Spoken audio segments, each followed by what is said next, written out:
tout le temps. Pourtant, aucun examen ne montre de lésions, d'inflammation ou de blessures. En psychologie et en neurologie, on appelle cela une hypersensibilité du système nerveux central. Le corps n'est pas cassé, mais son volume de douleur est monté trop haut. Le cerveau continue d'envoyer des signaux d'alarme, même quand le danger est passé. Ce phénomène est souvent lié à ce qu'on appelle la fibromyalgie, un syndrome encore mal compris, mais bien réel. Les personnes qui en souffrent ont souvent un point commun.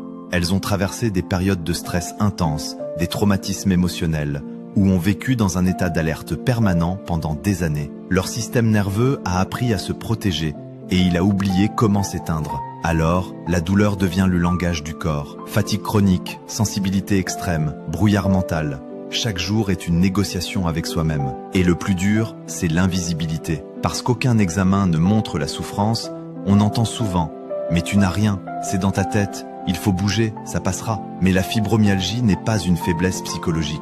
C'est un corps devenu trop sensible à force d'avoir encaissé, une alarme qui ne s'éteint plus. Comprendre cela, c'est déjà un premier pas vers l'apaisement. Parce que lorsque la douleur est reconnue, validée, nommée, elle pèse un peu moins lourd. Et parfois, guérir, ce n'est pas faire disparaître la douleur, c'est apprendre à vivre avec elle sans qu'elle détruise tout le reste.